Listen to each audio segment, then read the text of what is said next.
The presenting sponsor of Moontower Soccer is FVF Law.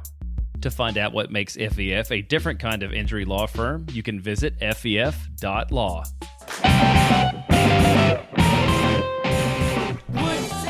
Hello, friends, and welcome to Swoontower Soccer. My name is Mike Cragnola. And I'm Steph Cragnola. And we are here to talk all about the boys. Today we have got a lot to talk about. We've got our 2 home matches up against Seattle and Charlotte with a little Dallas action in the middle. We are going to talk about our Matchscots of the match, our fit checks, some match moods, and of course our goal sellies.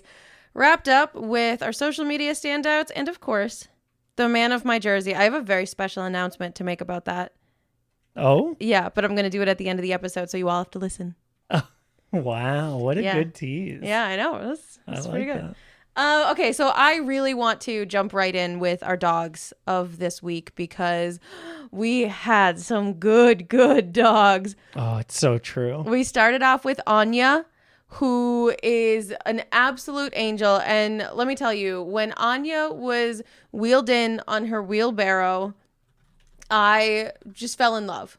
I fell in love with her, and she's got some paralysis in her back 2 legs, but that does not stop her from being so full of energy and so full of love and kisses, and her big beefy face is just so squeezable. I love the little bunny hops when she's just so excited to be near you. She's so sweet. She looks so good in a bucket hat. Yes, we'll talk about bucket hats. We'll talk about a lot of people who look good in bucket hats later, about another tease. But Anya did steal the bucket hat show. Yeah. Let's hear from her. Hey, Anya. We've got some questions for you, okay, Angel? Okay, Anya, I have a question. You look so good in this bucket hat right now. Which of our Austin FC boys do you want to see wear this bucket hat? Good answer. Now we have a question from our friend Lindsay. Oh my goodness. Hi, Anya. It's so good to meet you. I really need to know if you are the missing Princess Anastasia. It's okay. Your secret's safe with me. Wow. Oh my God, that's so huge. Anya, I just want to know, are you the sweetest, loveliest little potato? I know. Yeah. Can you give us a listos verde? Thank you, Anya. Ah! Oh, she's so cute. She's perfect. She's perfect, and I love her. We are so happy to announce that right now she is fostering with a friend of ours. Yep. And so if you are listening, it's time for us to schedule our Anya play date. Thank you. Please. Next up, we had Rousseau. Rousseau. Yeah, Rousseau was incredible. Oh my gosh. Steph and I are big Lost fans. Yeah. And we couldn't believe we actually got to meet Rousseau. Check it out. Hi, Rousseau. Hey, Rousseau. We're going to ask you a couple of questions, okay?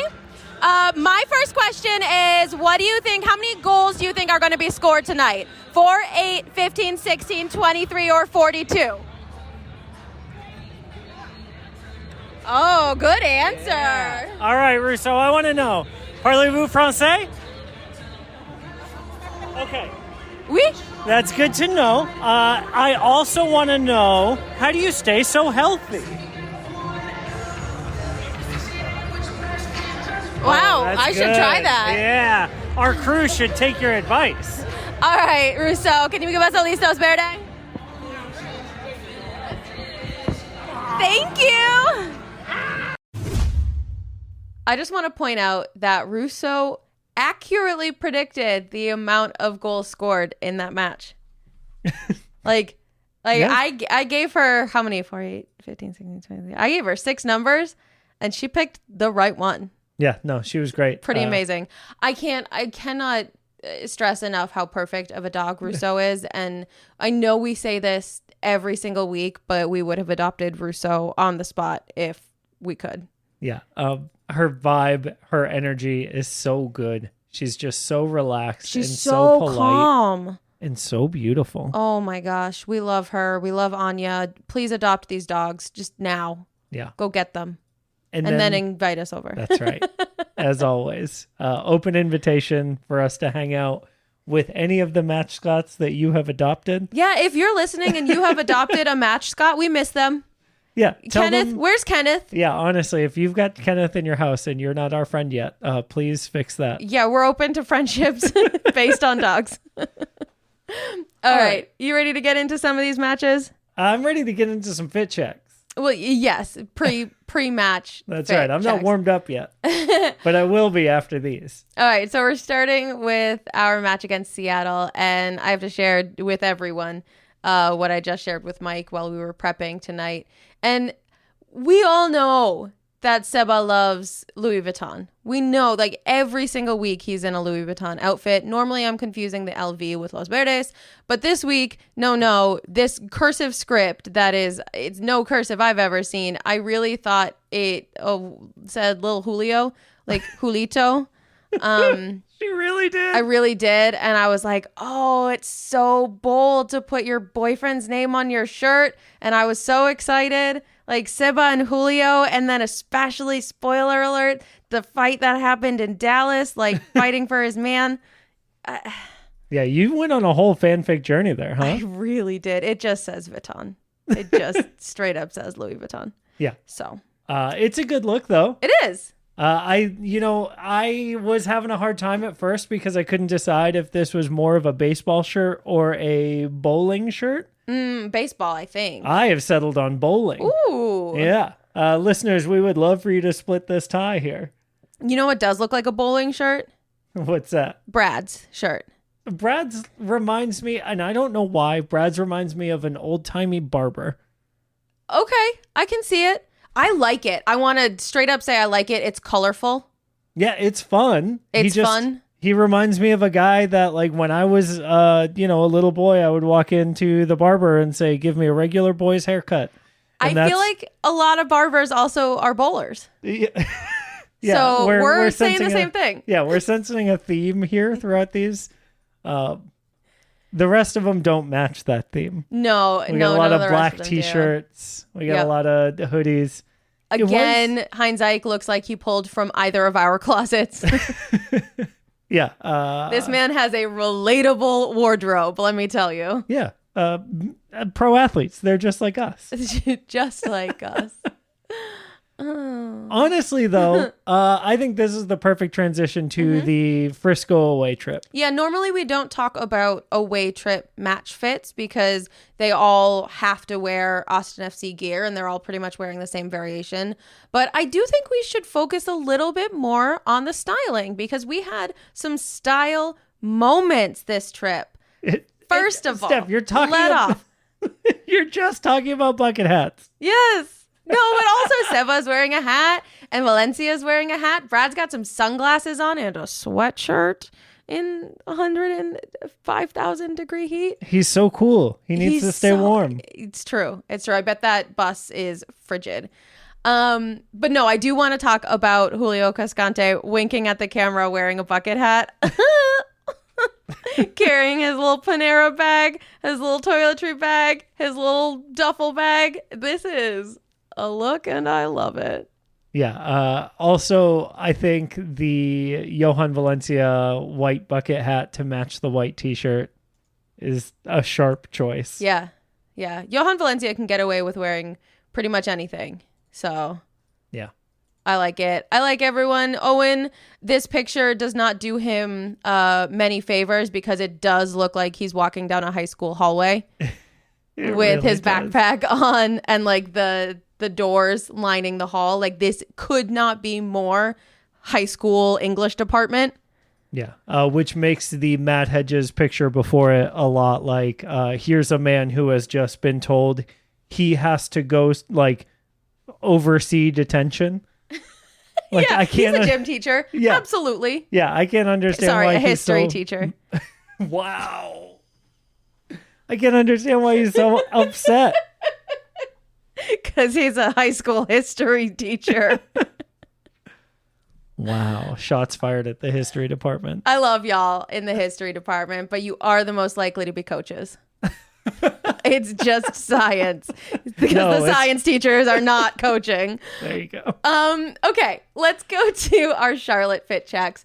We've got a lot of the usual. I didn't really see anything that super stood out to me as very different, I did. Except for Jean. Sure. Who looks like he's like at an all-inclusive beach resort vacation. Yeah. He looks like one of the umbrellas. Yeah. I was going to say this is his White Lotus era. Yeah. Jean Kolmanich attending an all-inclusive. I also wanted to give a shout out to Alex Ring's outfit here because to me, this is an outfit that says, I just discovered the cherry poppin' daddies. The shoes, I can see it.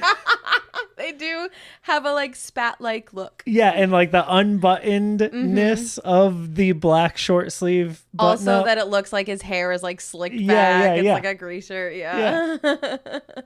What do you mean? You guys don't get down with Zoot Suit Riot? Like Amazing. I think the thing that I loved the most about this set of fits is Jossie's wife in the comments just tagging his fashion supplier. Yeah. The brand that he's wearing. Just no comment, just the brand. Yep. Jossie, you were supposed to do this and you didn't. Right. So Hey everyone, I'm here on behalf of Jossie.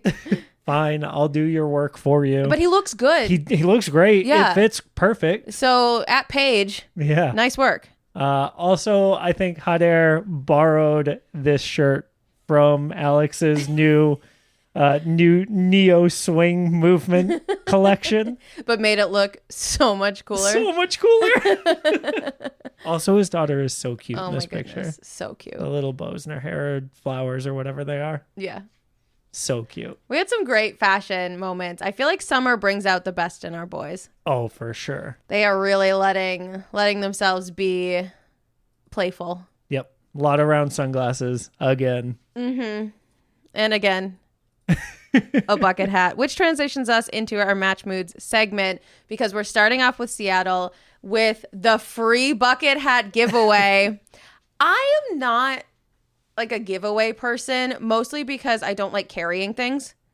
I just don't want to be burdened with a thing if I'm not going to use it. And I always feel bad, like with the Pluckers gift cards at the end of the night, if we get them, no thank you. Like it's just a thing to put in my hands. And I don't want to have things in my hands, you know? I want to be free. The bucket hat. This is how to do a giveaway. Give me something I can put on my head and that fits me. I don't know if you all know this. I have a tiny, tiny head. Like a child-sized head. And this bucket hat fits me perfectly. I know a lot of people are complaining that it's too small. Because it's for children. Well, it's not for children. Okay. It doesn't fit adults. It fits me, and I'm an adult. I love it. I've worn it so many times since this game. Mine sits on top of our recording setup here because it is far too small for me. Well, I'll wear yours and mine. Okay. You're gonna have to. Yeah. I'm in my bucket hat era. I feel good in a bucket hat. I feel like there's never been anything that Julio Cascante has done that I could be like, I could do that too, until now. I'm glad this bucket hat has brought you that kind of confidence. Thank you. It's really bringing me some joy. Steph, we didn't get to watch this game together, so which is why we lost. I wanted to hear about your experience. Yeah, so we have, I've got a group of friends, my girls, and we do a girl game every season. It started because Mike was at Riot Fest busting his Achilles tendon, and I was at home with 3 extra tickets, and there are 4 of us, so we said, let's do a girl game. And so now we do it every year, and I just have to say that somehow the girl games are the most violent Like, bring out the most violent tendencies in Brad Stuver. Yeah. There's something about it, because that first game that they came to was that San Jose home match where he just elbowed someone in the throat, allegedly, where Julio rolled someone off the pitch. Like, it was spicy. And Brad got really defensive in this Seattle match as well, with excellent reason. It's always justified. And I think that's my favorite thing, is seeing Brad get really, really heated in defense of one of his teammates, because he's so chill and so cool and so collected all the time that when you see Brad get fiery, like, it's real. Yeah.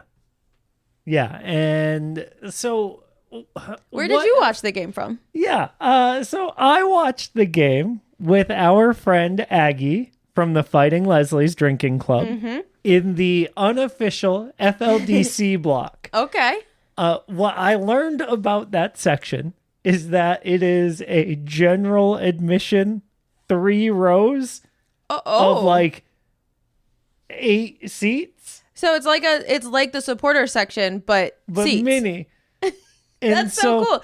Are those the rows that the flag or the banner covers? Yes. Oh. And so somehow you show up and sort out where you're going to sit based on who else is there and who needs room for who they brought. Okay. And it is chaos. It's like the Southwest Airlines. Literally everyone else around you has assigned seats. Right. Except this small group. And so it's constantly like, are you in the general admission section of this section? Is there a password? Aggie. No, you can mostly tell who's Fighting Leslie's and who's not. Because of all the Fighting Leslie's merch that you can buy? And just the vibes, yeah. If they've got a Spread Verde scarf or fan, there's probably a good chance they're with the crew. If they're wearing a pair of high heels on their T-shirts, probably a chance they're with the crew. That's awesome. I really love that, because it gives you some flexibility. Like, it gives that group some flexibility to be with other people and move around and give themselves some like different experiences in that restricted like space. Yeah, it was cool. Wild. It was super fun. It was a really cool experience. Aggie himself has a ton of great soccer knowledge and is hilarious. And so, he'll tie one on and then start screaming, and the things that he's screaming are probably right. Yeah, that was the thing that you came home with that was really fun to learn, because like, Aggie, I love you, and we just haven't talked actual soccer ever, I don't think. But Mike was like, I'm so impressed with how much Aggie knows. And how much he was able to notice, even though like, when I got the invite to sit with their crew, he was driving to 4 different locations to set up different charity stuff, because the Fighting Leslie's are doing so much work for the community. Like, he was so busy and still makes the time to have a good time and also like watch the games and stuff. And it was just really impressive. Yeah, I love that. So ultimately, even though we lost against Seattle, it was a really good experience. And I had a really good time at the game. Yeah, I also had a really good time at the game. I missed getting to watch with you, of course, but it's always fun to watch with friends, and it's always fun to watch our boys. Speaking of watching our boys, we can't not go to Frisco. Right. And so we made the drive up on a Wednesday. Yeah. We finished work. And we drove up and we got there for the game. And somehow we beat the Frisco supporters there. Yeah. We pulled in, we got in line for $1 hot dog night. And then 45 minutes later, when we got out of line, they still weren't there. Yeah. That support section was empty through the first 25, 35, 40. Mike, I counted 4 trucks. So don't You're say right, it wasn't empty. No, I thought it was really fun to get to experience the Dallas supporters culture from the bottom of the Austin FC away group supporters. There were a couple folks sitting in front of us, behind us, that it was really cool to just like meet some folks from Dallas who are really cool and who really want to see their club succeed in the way that Austin has created this exciting fan base. Yeah, definitely the highlight of sitting down there, though, was hanging out with our friend Adrian, who we met for the first time. Adrian is a listener to the show, so shout out. It was really fun to get to meet a guy who lives in Grapevine and picked Austin in part because of the availability of fan media that helped to get him stoked and hyped for matches. Yeah, really big shout out to you, Landon and Jeremiah, for making all of that deep football knowledge accessible to folks who are getting into the sport. Well, and he seemed like he really loved our show too. Yeah. The vibes Shout out to us. It. Yeah. We had a really good time with him. His daughter is a decided FC Dallas fan. Mm-hmm. She got herself a jersey. That was really cute. Super cute. Also, a couple little kids in front of us who were so mad. They kept turning around because Mike and I were singing. We were a couple of rows removed from the away section of supporters, but we were still singing, and you could obviously hear all the songs. And they just kept turning around and being like, "Oh, these songs are so catchy. We want to hate Austin, but they're just too fun." Yeah, and they're dads, bobbing their heads along. Yeah, their dads are both these old school FC Dallas fans. One's wearing an original Burn jersey from 96, and clearly they are die hard fans of FC Dallas. Yep. And their daughters are bopping along Dawson FC. just brutal. Yeah. It was great. We said, you're welcome to sing them. And the guy next to them was like, "No, we need every single fan we can get. You don't need them. Leave them alone." Joke's on him. We do need them. Yeah. We need everyone. Yeah.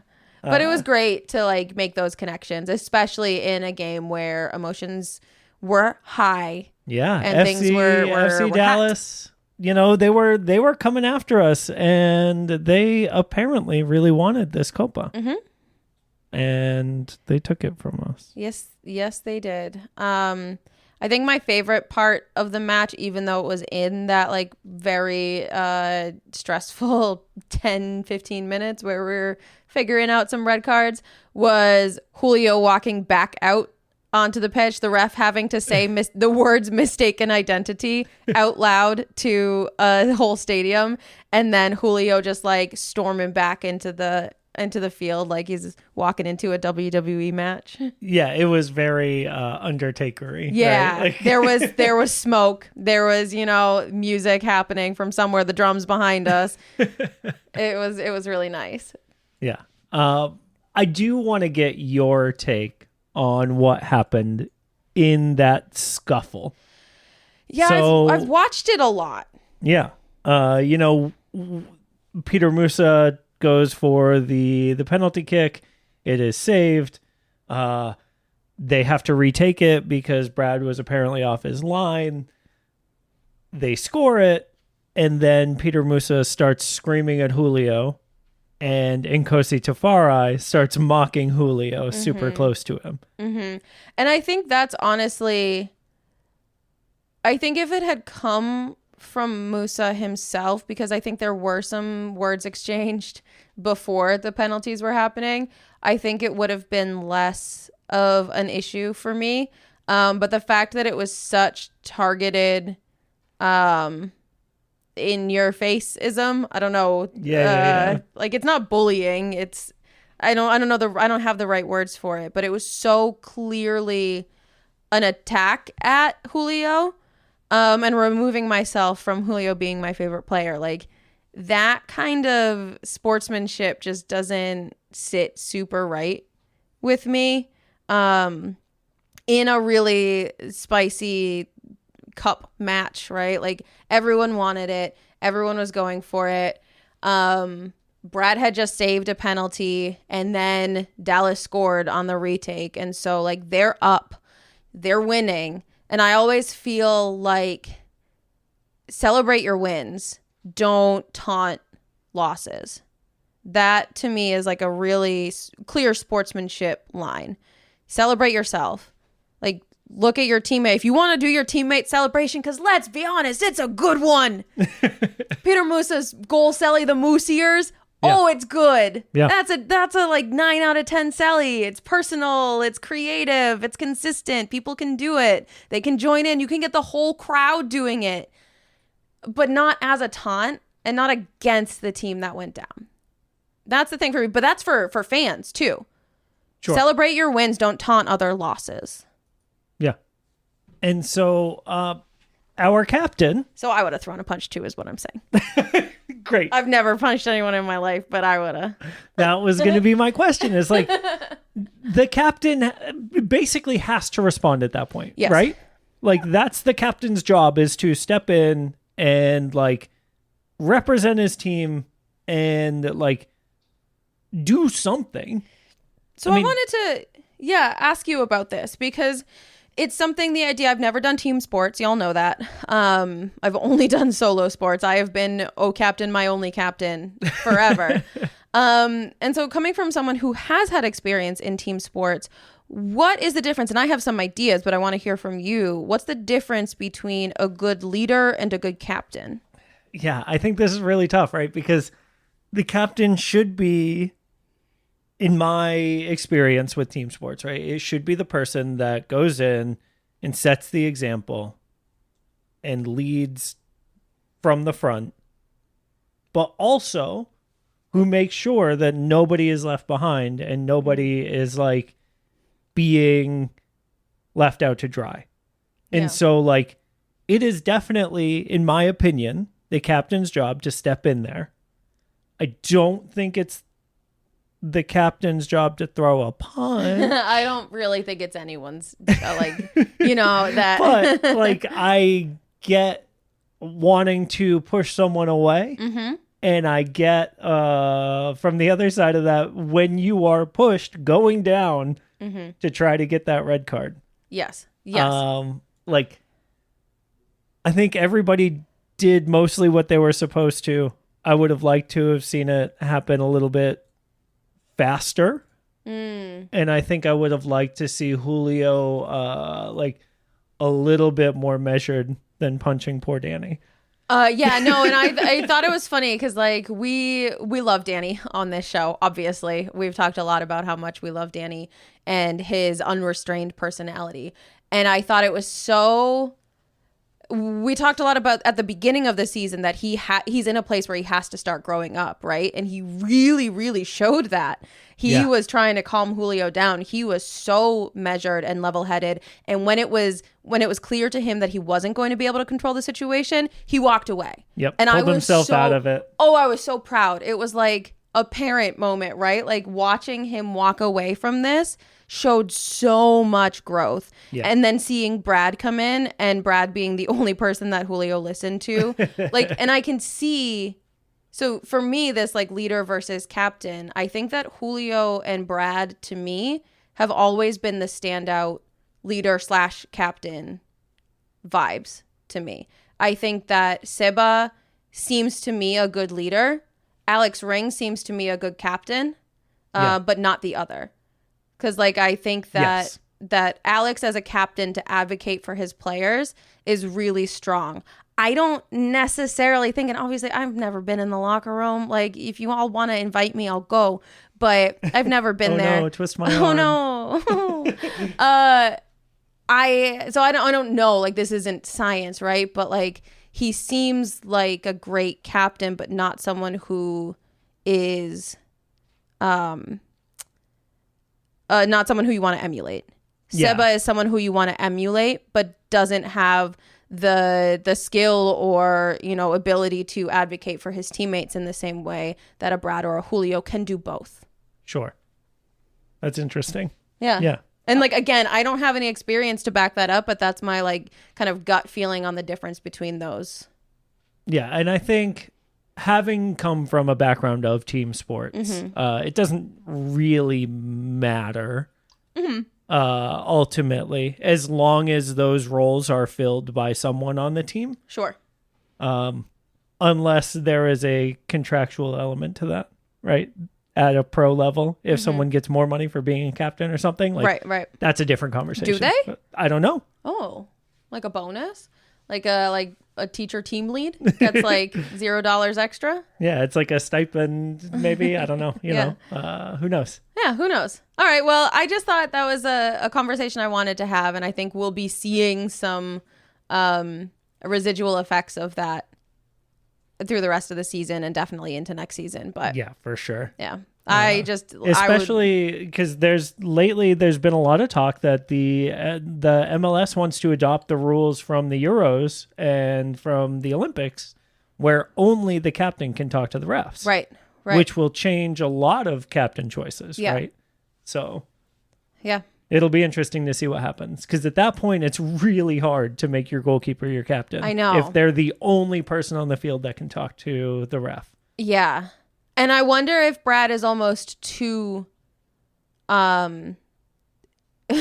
sensical, too objective, to push for those fouls that are a little sneaky. I don't know. We watched him at cornhole. We've watched him. You're right. We've watched him save penalties against children. Like, this is a man who doesn't know how to do anything but compete. You're right. That is not something I would worry about with Brad. Yeah, that's fair. That's fair. He just is so level-headed, and so much more so than it feels like anyone else on the pitch ever. So that would be my only thought. I feel like you're just grasping at straws because you're mad he made your legs hurt so much. We'll talk about it. All right. Let's wrap up with Charlotte, our latest match. I do want to say, in terms of vibes, stadium vibes, do you feel like the music keeps getting louder? Yes. Like the pre-show music. It's crazy. I don't know. It just keeps getting louder. Yeah, I have put on every single one of the match day surveys that I get in my email that the music's too loud pre and post match. Yeah, it's wild that I can't have a conversation. I don't even literally mind the person sitting next to you. I don't even mind that part so much as I mind the physical pain of how loud it is at our seats. Yep. And so, like, I don't know, y'all, if you're feeling the same way I am. I know my ticket rep loves to hear from me, and so that's definitely a conversation that I will be having. But, like, in general, if that's the way that you're feeling, make sure that you're submitting that feedback too in those post-match surveys, because, man. Definitely. It's oof. One thing that I noticed in the Charlotte match is that the surf trainer is back. The trainer that warms up the subs. Your number 2? My number 2. Oh, actually, your number 4 because with his short hair. Yeah. Well, my number 3. He was actually back at the Seattle match, but you were on the opposite side of the field, so you couldn't see. Yeah. So I am glad to report that the new guy was a temp. Yeah, he just must have been like a sub, or like surf trainer must have been sick. Oh yeah, maybe surf trainer pulled a muscle. Ooh, shoemaker shoes situation. Yeah. The trainer's muscles never have training. Yeah. All right. We had some new boy appearances, and it was so great to see them on the field. Mike, I'm learning, right, about the tactics of soccer and everything. But when I watched Bukhari's first touch, this like back heel flick, I'm running one direction, I'm sending the ball in another direction, and it's just going where I want it to go because I'm so good at soccer. Yeah. I was like, I've never like noticed a touch that was so clean like that. I just period. Yeah, that first pass that he made to Jossie in like the first minute, so filthy. Ugh, so beautiful. And like you could tell he was pressing a little bit for the fans, for himself. I think there's a lot of expectation when you're the new guy at the club and you've just gotten this big contract, and because of MLS's structure, that you're getting paid more than everyone on the team but one guy. And so you know that like they're thinking you better be hot good. stuff. Yeah, and he is hot stuff. Yeah, he's pretty good. I'm very excited to see how he fits in with the rest of the team. Dessler as well. Oh, like, God, some sick. incredible footwork there. So sick. Just the way, like, I don't want to get too Moontowery on it, but man, really, really good ball player. And I'm super excited that he's here. We also got to see our new guy. Yeah. Alexander Svatok. Poor guy. They were like, yeah, he got in last night. And man, you could tell. Yeah, he looked like he had flown in from Ukraine. Woof. Yeah. Dropped him off at Q2. Yeah. Just let him like parachute to the ground. Honestly, Alex, if you need tips on going straight from the airport to the stadium, we got you. Yeah, we got you. We know how you feel, bud. It was also a special match because we got to bring a first-time friend. Yeah. Friend for their first time. There you go. Our first friend. Yeah. Our friend Jen had a really it was funny watching her go through the journey of landing on fully engaged in the match. She's a long time, I think forever Austinite, right? Mm-hmm. And so she used to play soccer, and so she was coming into it with a lot of different experiences, and then seeing her really seem to fall in love with it through the match was just a testament to the environment, as always. Yeah, she was unhappy with how Charlotte treated our guys. She was unhappy with the refereeing decisions. Oh, yeah. She was fun. Yeah. Yeah, it was really fun. Also, a thing that I noticed, because of where we are, CJ Faudré warming up. Not really warming up, mostly just watching the supporters. Everyone's there for the vibes. Yeah. Jen was there for the vibes. CJ's there for the vibes. Only one of them's getting paid, but it was really funny to watch him just keep looking up at the supporter section, bopping his head along with the music. I wonder too if CJ knew that he probably wasn't getting time. Because we had a winger sub out, we have a new right back. He had just seen John Gallagher slide up into that space. I wonder if he knew that he wasn't going to be getting into this match. And so he was like, eh. Yeah, that's a good point. Obviously everyone's ready to go in whenever, but how ready? Do you know if you're not getting subbed in? Because it's a bench of 9 and there's only 5 subs. Right. So. That's a great thing to ponder over an ad break. Swoontower Soccer is brought to you by our friends at FVF Law, the official injury lawyers of Austin FC. FVF is a different kind of personal injury law firm dedicated to community, transparency, and client education. And they have their own podcast called Summary Judgment.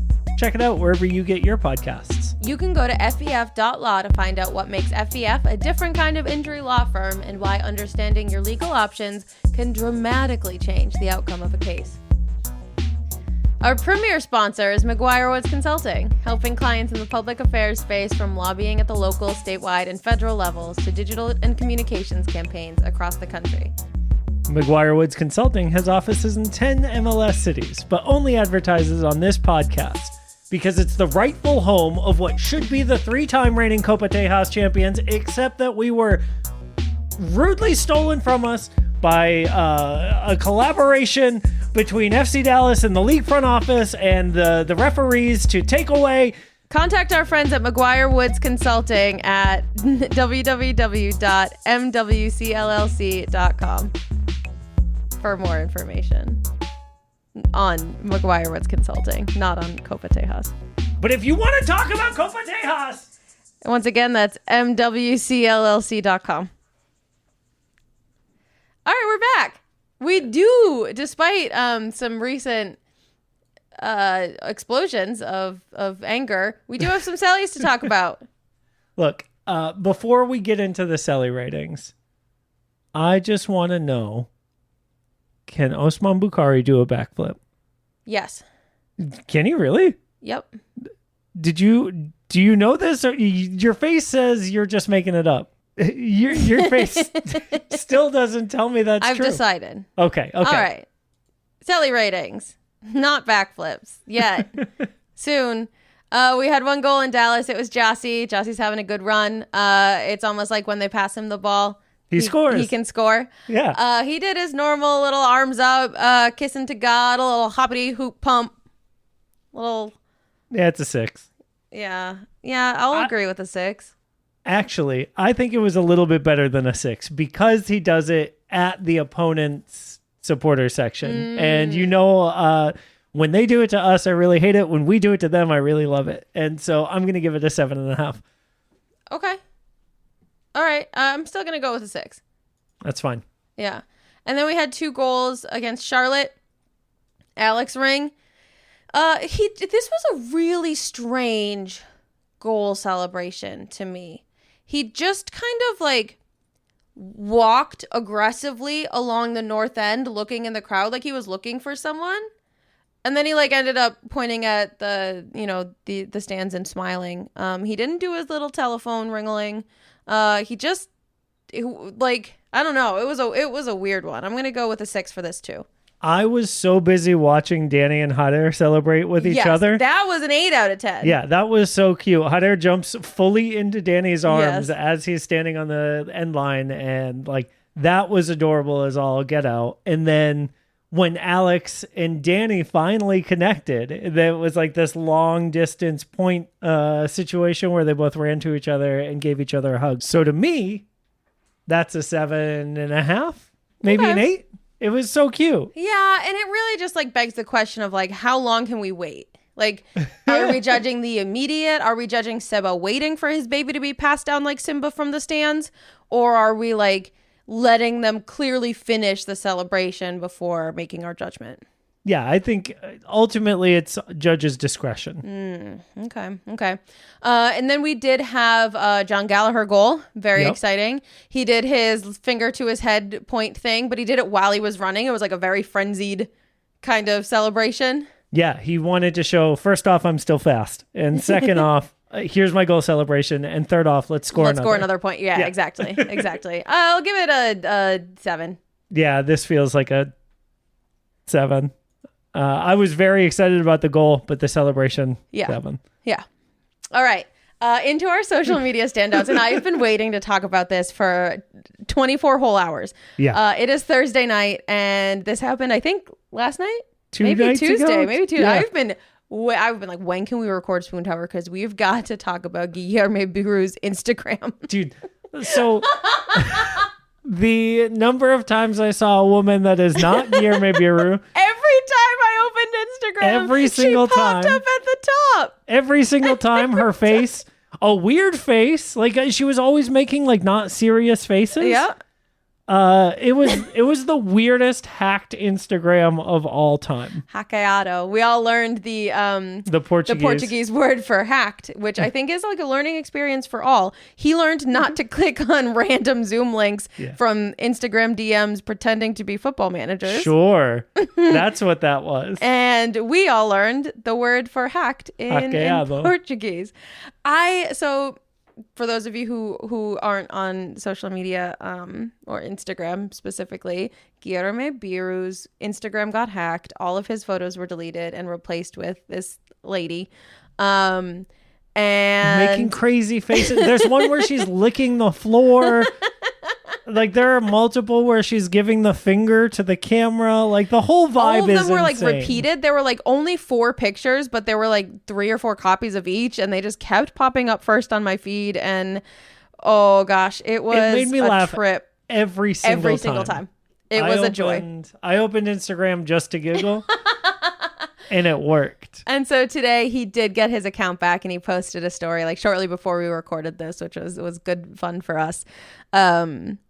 Saying that someone DM'd him as a football manager, which again, they just wanted to talk about football. They sent a Zoom link and it turns out it wasn't Zoom. I thought I was going to talk about football, and instead I got hacked. Yeah. So 2-factor authentication, your stuff, guys. Yeah. Don't click links from people you don't know. Don't click links even from people you do know. People send me links and I go to the website like an old man. Same. I have taken too many internet safety courses to click a link. That's what they should do. In addition to media training, they should do internet safety training. Speaking of a man who I hope never gets internet or media training. Internet training. This boy knows how to use the internet.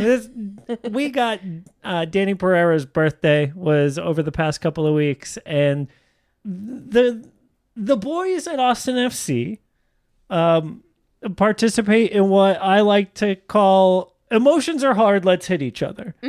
And so for your birthday, they send you down a line of players who hit you. It's a little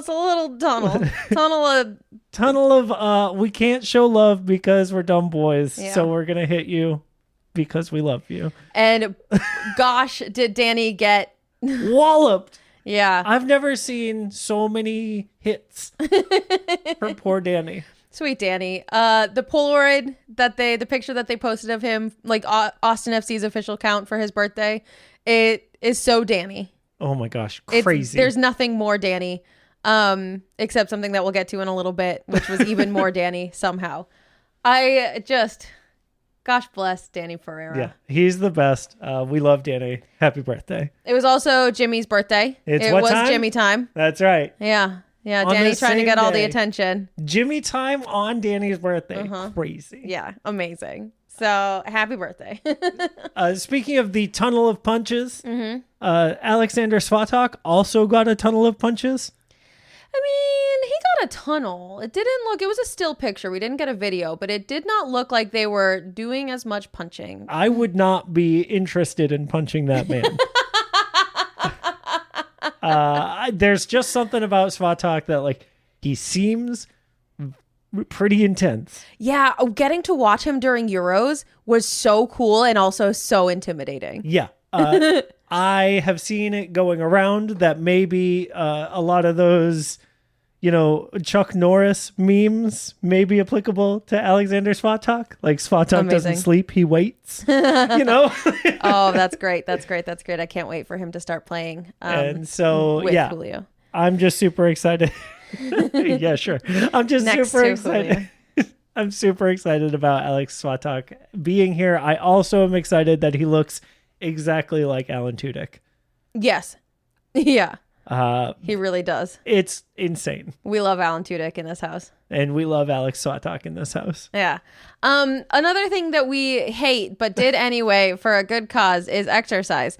So Brad and Ashley Stuver hosted Sweat with Siete. So Siete is an amazing food brand who uses not corn to make tortilla chips, which is why I love them because I can't eat corn. But they hosted this event. Brad led us through HIIT interval, whatever, a HIIT workout. Yep. They led us through the Danny Pereira birthday tunnel of HIIT workout. And then Ashley followed up with some yoga, and it was great to be able to support the laundry project through this. But gosh dang, I could not walk for like 3 days. We heard all about it in the house. We being me and Hero. I will admit that is also was very groany. Yeah. For the first day and a half or so. At least 2 days. It was no joke. It was brutal. But then we did it again this morning, a third of it, but like just one of the cycles because it was a really good workout. Yeah. So if they do another one of these, highly recommend doing this. Yep. Even if you will be sad. Yes. Yeah. But I did have maybe the best latte of my life. Yeah. So Luna Espresso, Luna, it's like a mobile espresso cart. They had a honey lavender oat milk latte, and it was the best coffee I've ever had in my life. It was delicious. It was outstanding. I really regretted only getting an espresso, but my espresso was also fantastic. Yeah. But it was a really great event. They had breakfast tacos and the coffee and an incredible cucumber lime agua fresca. It was great. We got to see Ron and Leanne Stuver, Brad's parents. We love them. They were kicking butt at the workout more than me. Yeah.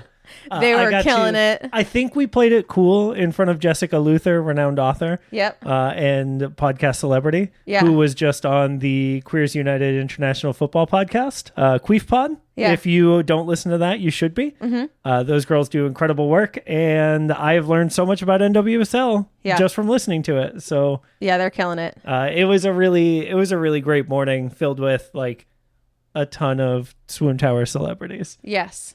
Yeah. Susie from APA Yeah. was there to, do a workout and also talk to us about dogs. Yeah.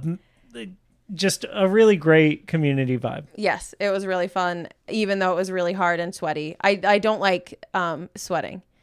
So to go to an event with sweat in the name took a lot. And I'm really glad that they hosted it. You know what I'm really glad about? Oh, yes, I do. And me too. It's Behind the Wheel with Julio, Johan, and Hyder. Oh my gosh. And Danny. And Danny.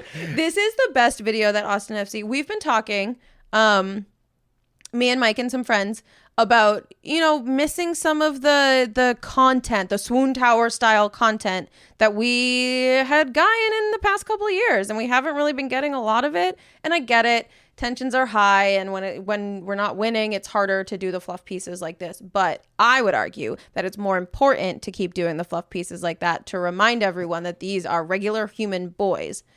She is pointing at herself with both thumbs right now. Yes, I'm just gesturing wildly. This video is so good. Yeah. I just think it's so cute. I think the question about like what would you do if you weren't a footballer, and none of them could possibly imagine the concept of not. Right. That's why they're professional footballers. Right. Like that's it. Like that's what it takes, and it's a thing in theater too. Like if you have a backup plan, you might as well just start doing it now. Yeah. Because you're going to end up doing it anyway. Like if this isn't what you live, breathe, and die about, like it was, Yeah, incredible. So cool. So fun to watch them like tease each other and have a good time. And then Danny, like a lunatic. Like they just pass him on the street and he's sticking his head out of his car. And then he starts following the car. You guys filming without me? Hey, what the heck? What about me? So of course they bring him in the car and he makes a Danny face immediately, which is what I referred to earlier being like the most Danny thing possible. Yeah. I love it. I love seeing them enjoy each other's company. I love getting to hear a little bit of insight about their lives. They asked about where they would want to go on vacation in the car, and they were all like, well, not with these guys, with my family. I would like to go to the Maldives or, wherever they... Dubai. Or whatever, like. Hearing like, oh, their hobbies. Like, I don't have any hobbies. It's football and hanging out with my family. Like, that's it. That's all I got. Valencia talking about going out with his wife. Hader talking about his kids. Like, it's just so nice to see them laughing and talking and being friends. I do wish Hader was wearing his seatbelt. Yeah. As a car safety person. Yeah. Also. That's my only note. Oh, and also broader stroke for the captions team. White captions on top of a white car and the white sky is unreadable. It's a note I've made before and will keep making. Big stroke, please. I did want to also bring up the Bukhari and Dessler video.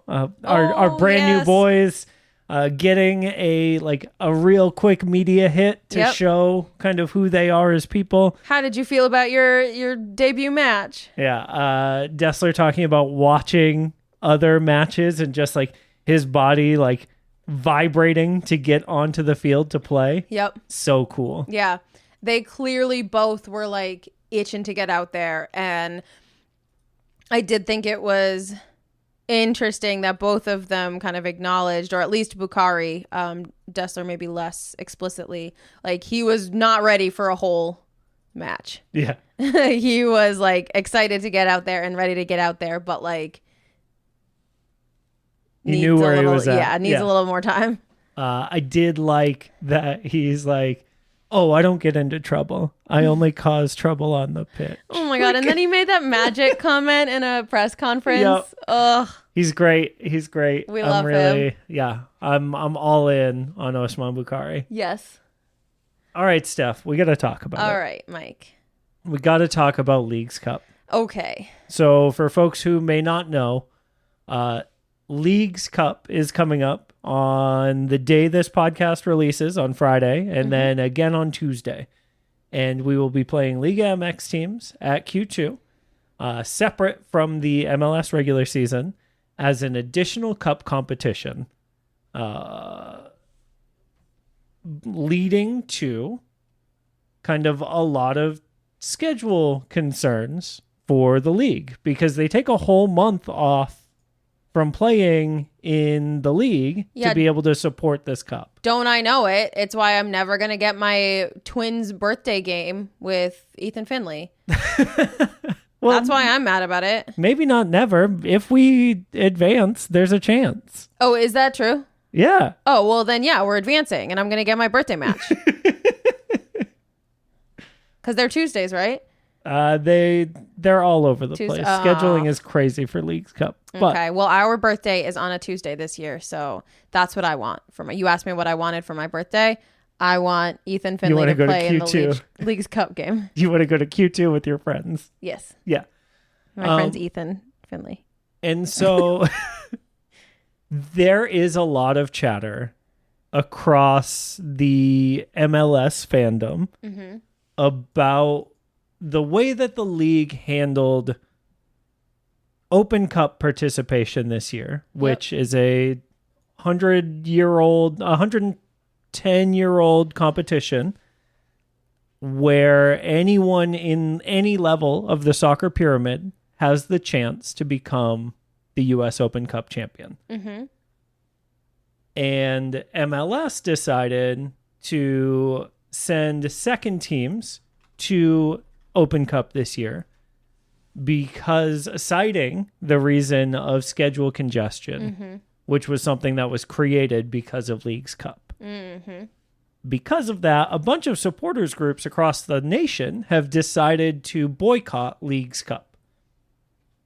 I was wondering what your stance is on the whole situation. Yeah, I think that there's a couple points. Like, schedule congestion is a very real concern, especially for a team like us that has started the season with a very thin roster. Alternately, I would argue that players want to play. We've, watched some folks getting subbed off this year who just straight up do not want to be. Like, they feel like they can keep going. They want to keep playing. We've seen subs on the sideline who just want to go in. Players are professional soccer players because they love playing soccer. I think that giving them the opportunity to play in something that has this prestige would be like, I don't know, but would assume that's what they would want as well. I also think that in terms of a boycott, like from that standpoint, we're season ticket holders. We're not paying for these League Cup matches. I don't think that it's an effective demonstration unless it is negatively impacting Leagues Cup financially, because that's the whole point of Leagues Cup, is for MLS to make money. So if they're not being impacted financially, if these tickets are already sold, like, I don't understand the purpose behind a boycott, because it does nothing. Like, no butts in seats doesn't really send a message. It's only a financial hit that sends a message. So, like, I don't necessarily agree with a boycott being the best demonstration of frustration there, but I do think that it's worth clubs opening up to have the conversations of, what is important, tradition versus the business. Yeah, and I think American sports are so different everywhere. Like, in every other sport, there's not a global tradition, right? But in soccer, there is a global tradition of having a domestic cup that is open to anyone. And to devalue that for this new thing feels like a misstep from MLS. And so I understand supporters trying to, like, find a way to send that message. Sure. And so I think there's I will always different... encourage folks to find a way to make their voices heard, regardless of whether I agree with it or not. Like, that's like, if you can get collective action, I think that you should. Yeah. Personally, I think Leagues Cup could be really cool. Mm-hmm. I think the way it's constituted now and the way that the league has unnecessarily placed it against the Open Cup. Mm-hmm. Well, and that's the thing that I don't think it necessarily has to be. Right. We're in the semi-final for Open Cup. If this point at time, that's okay. The semifinal for Open Cup is at the end of August. It only affects 4 teams. Only 3 of those are MLS teams that would be in Leagues Cup anyway, right? I assume the Indy 11 isn't playing in Leagues Cup. Correct, because they're not an MLS team, right? Or a Liga MX team, right. So like, this is only affecting Sporting Kansas City, Seattle Sounders, and LAFC for 1 match each. So Maybe. I don't really. 1 match, because then that assumes that they make it far enough in Leagues Cup for this to even be a problem. Right, exactly. And so I go back to, I feel like players want to play. I don't think it has to be a competition. I think that both can happen and exist. And like, if the players are calling for this break, then I might have like a more of an ear for it, right? Like, I don't know. But, I mean, I definitely think that as is, there's too many games and not enough players. Ooh, you know what could solve that? More roster spots. rules. Yeah, honestly, like, that solves the whole problem to me. Is maybe not even like a lot more roster spots. 2? Or even like 2 senior roster spots? Yeah. But even relaxed roster rules for Open Cup or Leagues Cup. Yeah. Because if we could pull up a CJ or a Jimmy from Austin FC2 from the very beginning when they weren't on the roster anyway, like, yeah, then clubs would be allowed to participate at the like the strength that they want to. Right. And it would become a conversation for supporters to have directly with their team's front offices. Yeah. As opposed to right now, all these supporters across the league are fighting against MLS as a structure. Right. And I don't see why it has to be one or the other. Well, I've got some concepts brewing in the back of my mind about why MLS might structure it that way. But none of them are particularly kind about, who owns what portion of revenue from a U.S. Open Cup match versus who owns portions of revenue from a Leagues Cup match. Interesting. And so we'll talk about that. We'll take that off the air. I do want to say, are you done talking about Leagues Cup? Yeah, I think we're good. Okay. I do want to say that even if we don't make it out of the first round, which we absolutely will, because I believe in our boys and we're the best team in the world, there is a lot of soccer happening right now. The Olympics opening ceremonies are today, if you're listening on Friday when this is released. And the Olympics are my favorite time of every 2 years.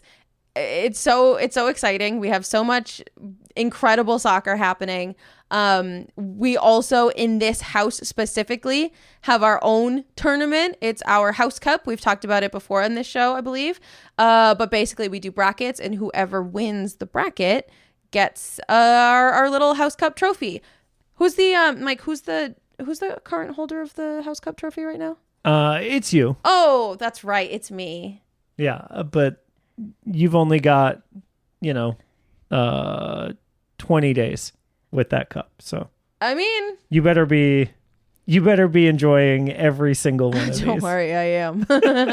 So we have a lot of soccer happening. It's really an exciting time globally, I think, for the game. And I hope that, if y'all are watching, that you let us know how you're feeling. Give us some goal Celly ratings. Give us some fit checks. Don't worry, we will be talking about the opening ceremonies outfits. Also, if you are watching Team USA on Sunday, July 28th, come out to Hop Squad, support the ATX Women's Sports Pubs pop-up at Hop Squad. I know we'll be there. Super looking forward to the event. Me too. USA has to beat Germany for my bracket. All right, we're going to close it out because this has been a beefy one today. We've been talking. We had things to say. So I'm going to wrap up with the man of my jersey. Now, I did say at the very beginning, I have a special announcement. She did it. I did it. I ordered a jersey with a customized name on the back. The first person to send us a message on Instagram or Twitter at Moontower Soccer with the name that I got customized on my jersey, I'll give you a Swoontower sticker. We can do a Swoontower patch. Ooh. Yeah. I'll give you a Swoontower patch. First person to guess the name that I committed to getting customized on my jersey. That's so exciting and fun. Yeah. So it's a secret man of my jersey this week. Great. Yep. Awesome. All right. Thank you all for listening. Thanks for hanging around with us. We'll see you in a couple of weeks. We love you. Bye.